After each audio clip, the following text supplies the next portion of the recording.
Hello everyone, welcome back to my channel. इस video हम लोग मोस्ट इंटरेस्टिंग टॉपिक डिस्कस करने वाले हैं। ऑडिटिंग की सीरीज़ अब ख़त्म ही होने वाली है, तो सबसे फेमस जो ऑडिट हमारा पूछा जाता है, काफ़ी एग्जाम्स में पूछता है, गवर्नमेंट ऑडिट के बारे में। तो इस वीडियो में हम गवर्नमेंट ऑडिट के बारे में पढ़ते हैं। तो सबसे पहले जानते हैं कि गवर्नमेंट कंपनी क्या होती है।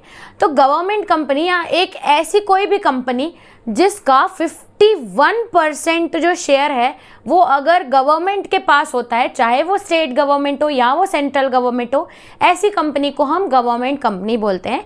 एक बार फिर से बताती हूँ, कोई भी कंपनी जिसका 51% से ज़्यादा या 51% शेयर कैपिटल जो उसका हिस्सा होता है वो अगर सरकार या गवर्नमेंट के पास है, ऐसी कंपनीज को हम गवर्नमेंट कंपनी बोलते हैं। ठीक है, आई होप आपको गवर्नमेंट कंपनी का मतलब समझ में आ गया होगा। अब जानते हैं गवर्नमेंट ऑडिट क्या होता है। जितनी भी गवर्नमेंट कंपनीज होती हैं जो गवर्नमेंट या पब्लिक सेक्टर अंडरटेकिंग या गवर्नमेंट चला रही हो, चाहे वो सेंट्रल गवर्नमेंट चला रही हो या वो स्टेट गवर्नमेंट चला रही हो, ऐसी कंपनीज को हम, इन कंपनीज का अगर हम ऑडिट करते हैं, हम इनके फाइनेंशियल रिकॉर्ड चेक करते हैं, इनके एक्सपेंडिचर, इनके रेवेन्यूज़, इनकी वर्किंग, ये सिस्टमैटिक काम कर रहे हैं कि नहीं, अगर इस कंपनीज का हम ऑडिट करते हैं उसको गवर्नमेंट ऑडिट बोला जाता है। आई होप आपको मतलब समझ में आ गया। तो चलिए आंसर कैसे लिखोगे, थ्योरेटिकल लैंग्वेज थोड़ा चेक करते हैं।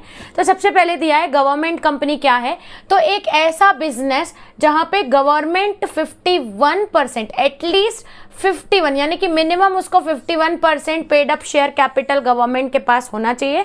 और दूसरी बात ये याद रखिएगा कि ये एक रजिस्टर्ड कंपनीज एक्ट के थ्रू रजिस्टर्ड होनी चाहिए, पहला 51%, दूसरा याद रखेंगे रजिस्टर्ड होनी चाहिए कंपनीज एक्ट के थ्रू।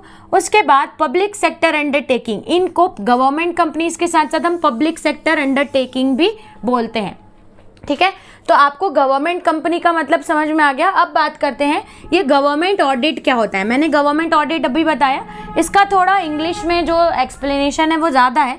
जैसे कि एक एग्जामिनेशन ऑफ फाइनेंशियल, इसमें जो भी फाइनेंशियल रिकॉर्ड है या जो ट्रांजैक्शंस है गवर्नमेंट कंपनी के, उनको चेक किया जाता है।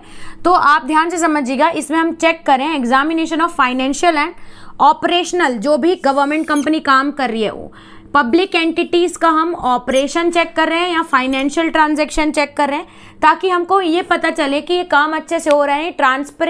ट्रांसपेरेंसी या अकाउंटेबिलिटी चेक करने के लिए ये गवर्नमेंट ऑडिट किया जाता है, यानी कि काम अच्छे से हो रहा है कि नहीं, किसमें, पब्लिक एंटिटीज़ के अंदर। कौन, अगर ये कभी पूछेगा कौन कंडक्ट कराता है, तो इसमें एक्सपर्ट्स हायर करते हैं या कोई एक इंडिपेंडेंट कमिटी को हायर किया जाता है जो चेक करती है। Mechanism by which an organisation is directed, control and monitor, इसमें चेक किया जाता है ऐसा मैकेनिज्म जिसमें वो पूरे तरीके से चेक करती हैं कि मॉनिटर, कंट्रोल भी करती हैं और डायरेक्ट, इवन कभी कभी सजेशन भी दिया जाता है जो भी ऑडिट होने के बाद। तो आई होप आपको समझ में आ गया होगा गवर्नमेंट ऑडिट क्या है, गवर्नमेंट कंपनी क्या है। अब हमारा नेक्स्ट टॉपिक आपको एग्जाम्स में पूछा जाता है, एटलीस्ट 8 मार्क्स का क्वेश्चन आता है जिसमें आपको government audit, what is government audit, what is government company या ऑब्जेक्टिव्स ऑफ गवर्नमेंट ऑडिट आपसे पूछ सकता है। तो गवर्नमेंट ऑडिट के ऑब्जेक्टिव्स हैं, ये सब मिला के 8 नंबर का क्वेश्चन होगा। इस वीडियो के अगर आप पूरा समरी बना के अगर आप लिख लेंगे तो आसानी से आपको पूरे नंबर मिलेंगे। तो चलिए देखते हैं ऑब्जेक्टिव्स ऑफ गवर्नमेंट ऑडिट क्या है। हम कोई भी गवर्नमेंट जो कंपनी है वो ऑडिट क्यों कराती है, ठीक है। तो जनरली बहुत ही सिंपल आंसर बनेंगे, ऑडिट क्यों कराया जाता है।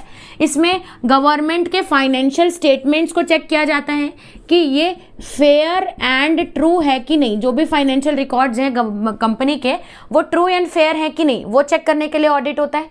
दूसरा, जो एक्सपेंडिचर, इसमें जो खर्चा दिखा रही है गवर्नमेंट कि हमने ये खर्चा किया, कंपनी ये खर्चा किया, ये खर्चा किया, ये एक्सपेंडिचर जस्टिफाइड या सही है कि नहीं, ये चेक करने के लिए भी ऑडिट किया जाता है। उसके बाद इसमें यह भी चेक किया जाता है कि जो खर्चा इनको सैंक्शन किया जा रहा है, जो खर्चा इनको सरकार बता रही है कि ये हमारा खर्चा है, या जो पैसा इनको सैंक्शन किया जा रहा है वो अकॉर्डिंग टू द ऑफिसर्स वो एक्चुअल वर्किंग में आ रहा है कि जो कंपनी को पैसा दिया जा रहा है वो एक्चुअल में वर्किंग में आ रहा है कि नहीं ऑफिसर्स के द्वारा, ये चेक किया जाता है।